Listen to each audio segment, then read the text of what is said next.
Padayong nangita og dugang mga alternatibo ang Mandawi City alang sa hustong pag-manage sa ilang mga basura. Lakip na ang pagtanaw sa posibleng waste-to-energy system. Ang detalye sa report ni Nico Sereno. Laing proposal ang nadawat sa Mandawi City LGU para sa pag-manage sa ilang basura.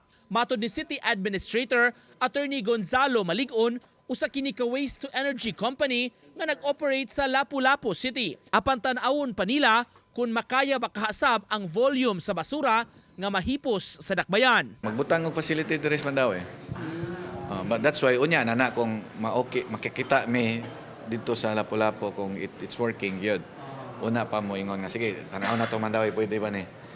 Kaya ba nila ang scale? Sa pagkakaroon, pabiling gigamit ang Mandawi Green Learning Park isip transfer station sa mga basura. Usa ka private company ang gikontrata nga hauler aron mo ay mulabay sa basura sa usa ka landfill. Gidugang ni Malikon, nagtinguha karon ang syudad nga makatagana og dugang nga budget alang sa waste management. Labi na kuno kung dugay pa maka-operate balik ang landfill sa Binaliw.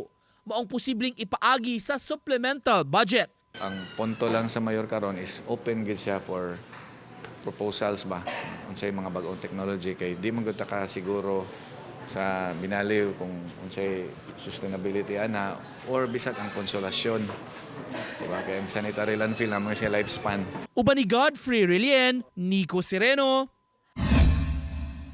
Balitang Bisdak.